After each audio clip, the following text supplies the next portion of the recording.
Chapter 2. The hosts of the house. The son had no cunning with which to adapt himself to this terrible stranger, the woman possessed more adroitness. She cast at her son one flaming glance and shook her head. Clearly she admonished him to give over the thought of violent resistance to violence. Then she slipped the knife back onto the table and turned to Montaigne, with complaints instead of fury. "What sort of a business is this?" she demanded. "Busting down doors and breaking in on honest folk. Is that a way to act, I say? Is that a way?" She put a whine into her voice, to be sure, but her eyes were still sparkling with rage, although she told her son, with a curse at his stupidity, to put down the shotgun. "I ain't going to have no murder on your head," she declared, "not even if the law wouldn't lay no hand on you for defending your own house and home. Now, what do you want?" The anger had been gradually departing from Jack Montaigne. Like most men liable to fits of murderous temper, his rage passed away almost as swiftly as it had come over him, but his face was still ominous as he replied to the woman's demands. "I've heard about you folks," he said, "turning people out into the sort of a storm, but I didn't believe it. Now I'm going to talk straight. I ain't got a cent, but I'm going to get a dry place to sleep, and I'm going to get a place for my hoss and feed for it in the barn. I'm going to get supper for myself. You lay to that. I say I ain't got a cent on me now, but, when I come back, I'll pay you every cent it's worth, and then double. You can trust that. I never been known to break a promise, but, whether you trust me or not, I'm going to get what I said I'd get. Now, listen, I'm going to take my hoss out to the barn, yonder, and find feed for him. Then I'm coming back here, and I expect to find supper started for me. Understand? I've fed 100 gents in my day and never took nothing for it. Now I'm going to get a little part of it back." So saying, he stepped backward into the night and slammed the door behind him. No sooner had it closed than the son slipped to it and laid the great bolt softly in place. Then he turned with a grin of triumph to his mother. "We'll lock him out, confound him," he said. "Think you can hold out one like him?" asked the woman. "Not if you were 10 times the man you are, Gus. It would have taken your father, or a better one than your father, to handle this one." "I dunno," replied Gus. "I can do my share, if I got a chance and ain't took by surprise. I know. If you got a chance to sneak up on somebody, and get a gun trained on 'em, you're brave enough. But don't try to sneak up on the gent that just come in here." "No, why?" "Why?" asked her son, blinking. She slipped a little closer to him and glanced aside at the door through which Montaigne had just disappeared, as if fearful that he might return at that instant and overhear. "Because he's a killer," she whispered. "I know that kind. You see the way he rocked a little from side to side, he was so mad. You seen the way he went white, and the veins sprang out purple on his forehead? You seen the way his eyes went jumping everywhere? That's because he was a killer. He had his hand on his gun, and he wouldn't have thought nothing of blowing off both our heads. Oh, I know the likes of him, and I know 'em well. He's a bad one, Gus, and you can lay to that. Don't try no fancy work on him.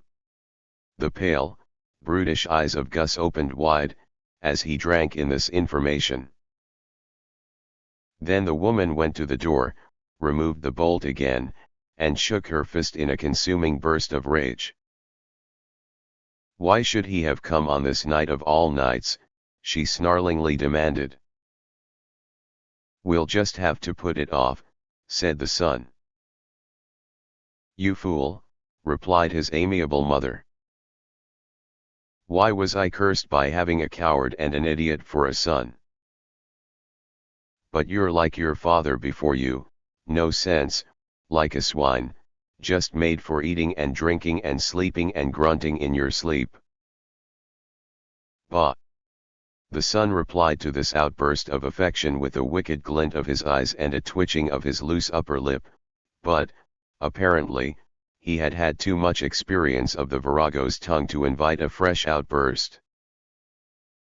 How can we put it off? Ain't we got to have the money by tomorrow, she went on as savagely as before. You think you can put off Cusick? No, not that leech. He'd foreclose in a minute. His mouth is watering at the idea of getting the ranch, anyway. And now this killer comes and... Shut up, muttered the son, as an idea flashed across his brutish face. Maybe this ain't the worst that could have happened, this having the stranger with us tonight. Maybe we could make him. His mother checked him with a raised hand, and the next moment the door opened, and Jack Montaigne entered the room again. This time he came rather carelessly, even whistling, as if he were now an old acquaintance. He settled himself in a chair, leaned back against the wall, and twitched the holster at his right hip so that the butt of the gun fell into a convenient position. He regarded the pair with quiet interest. They gave him a glance in return and then busied themselves in laying out a supper of cold ham and cold fried potatoes and lukewarm coffee, left over from their own evening meal. Without a word they served him, without a word he drew up his chair and began to eat. As has been said before, he was a good-looking fellow, except when his face was contorted by rage. He had an ominously sudden way of glancing from side to side, and the muscles of the jaw were strongly developed, as in one who habitually kept his teeth set.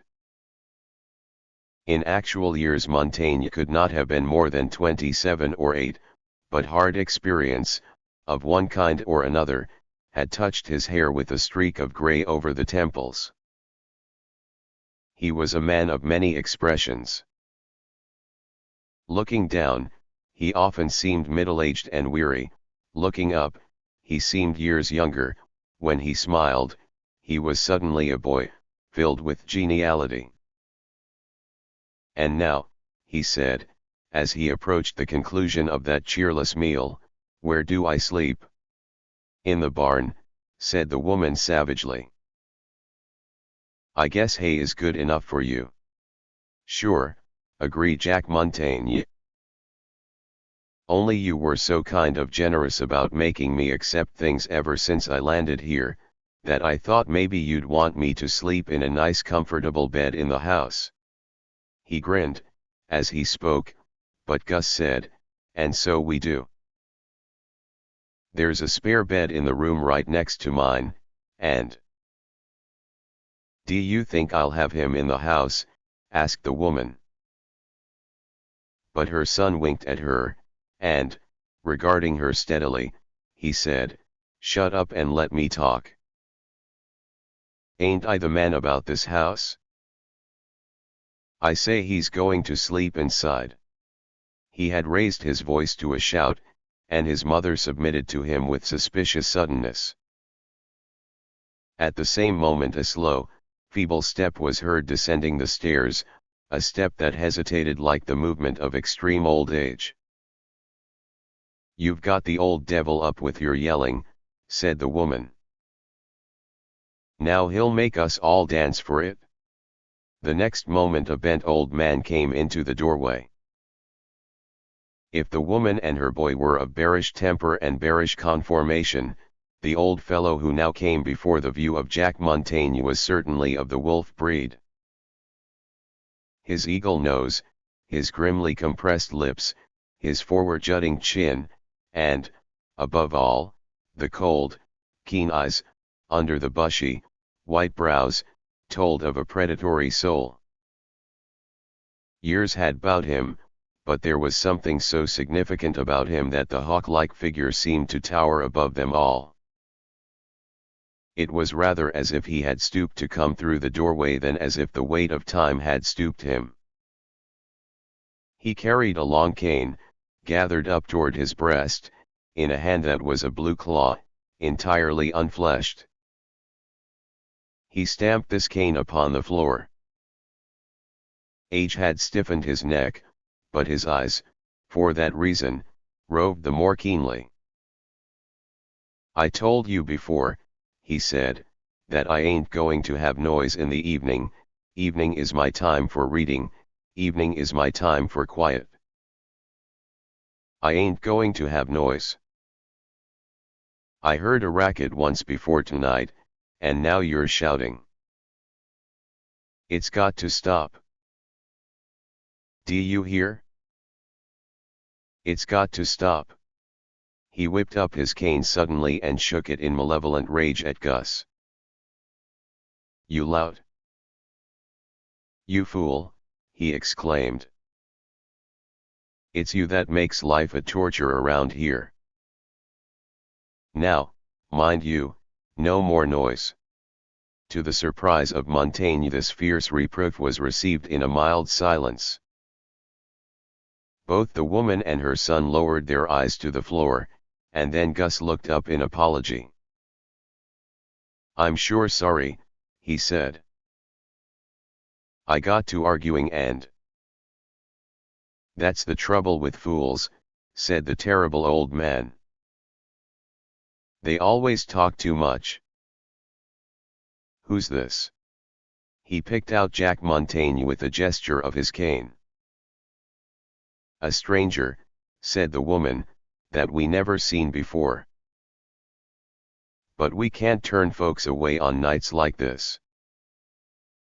We got to show some sort of kindness, even if we ain't rich folks, and even if we don't get paid." She said this with a sort of cringing humility, glancing sadly toward the ceiling, as if bewailing the ingratitude of a hard world. But the old man merely grunted, and then grinned at her. "You'll get a reward in heaven for all your kindness," he told her. "You sure will get a reward there." "Who are you?" This last was directed at Montaigne. "I'm Jack," said Montaigne. "Jack, said the old fellow. "Jack the baker, Jack the butcher, Jack the rope maker, Jack the killer, which one are you?" And, as he concluded the list of fanciful appellations, his narrow chin thrust out, and his keen eyes probed and stabbed at the eyes of Jack Montaigne. In spite of himself, Montaigne felt a chill running through his veins. The old man knew too much about human nature, and all his knowledge seemed to be of evil. "I don't like him," went on the old man. "Send him away. I'd have nightmares all night, if I knew that man was sleeping here, under the same roof with me. I don't like him, he's too hungry. Them that have nothing want everything. And him, you ain't got a cent in your pocket." As he said this, he advanced a long step, a light and stealthy step, and thrust his cane almost in the face of Jack. The latter half rose from his chair, alarmed and filled with an almost superstitious fear. The old man began to laugh mirthlessly, his eyes snapping. Then he stamped his cane on the floor, as he stepped back. "I know you," he went on, nodding to himself, "I know you all, starvelings, buzzards. Bah! You'll find no meat on my bones to fatten you, not you. Out with you, Jack the beggar, Jack the knave, Jack the killer. Out with you and sleep in the barn. I'll not have you under the same roof with me, I say. I prophesy you won't come to no good end." Jack Montaigne slowly recovered his poise in the face of this malignant attack. He settled back again in his chair and smiled in the wicked face of the old man. "I'll stay here," he said, "old bones. I'll stay here and be comfortable. It ain't none too warm outside." "You won't leave, won't you?" demanded the hostile old ogre. "You can't throw him out, can you?" he asked of Gus. Then he answered his own question, "Nope, it'd take 10 like you to handle one like him. But, if I was 40 years younger, I'd." "Well, no matter. 40 years are 40 years and can't be changed." "Mr. Benton," broke in the woman, "I'm terribly sorry, I sure am. I do what I can to make you comfortable, but, when gents come and force their way in on me—" "I thought you took him in out of kindness." The irritable old man fairly snapped his question. "Don't talk, Mrs. Zeller, don't talk. I see through you, and I don't see no good." He turned on Gus. "By the way, seen young Walters lately?" "Seen him this mornin', Mr. Benton." "You did, eh? And what's he say?" "He's doing fine. Says he'll have his interest money ready for you next week. He could pay it now." The old fellow nodded his head slowly back and forth, half closing his eyes. "I knowed Walters would be made by the money I loaned him. I knowed that. I always know. And right here, Mr. Benton," said the woman, "I could have used that money fine. Me and Gus could have improved the ranch no end and give you a better rate of interest than Walters does." "Don't talk," declared the octogenarian. "Don't talk. I see through you, like you had a window over where your heart is." He turned and stalked toward the door. His back was visibly pinched and withered under his coat. From that rear view he seemed suddenly weak, but, when he turned on them again at the door, all thought of his feebleness left Jack Montaigne. The withered lips of Mr. Benton continued to writhe, but he uttered no sound. Presently his halting step went up the stairs again and disappeared through a doorway beyond. When he was gone, there was a sigh emitted by all three. For a moment, exchanging glances, they seemed to be of one mind. Truly they were all, in differing ways, grim people, but compared with this terrible old man they were weaklings. "That bed I told you about," said Gus suddenly, "I'll show you where the room is, if you like." Jack Montaigne nodded, rose, and followed his guide up the stairs, noting the empty bareness of the house. Dissolute spending, which had impoverished the ranch, had gutted the house, it seemed. The very hall seemed to beg for new voices and cheerier footfalls, certainly less stealthy ones. When they came to the room, Gus deposited the lamp on the table beside the bed and left without a word. Jack Montaigne sat down and buried his face in his hands. he had come to another halting place in his downward progress through life. Had the old man been right? Was he, indeed, bound for damnation?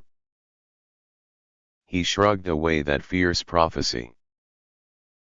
In the meantime, the fact was that he needed money, needed it terribly, must have it, and the old fellow, beyond doubt, possessed what he wanted. Had he not heard the two in the kitchen speak of money and a chest? All was as clear as day. The old usurer kept a store of coin in his room and loaned it out about the countryside.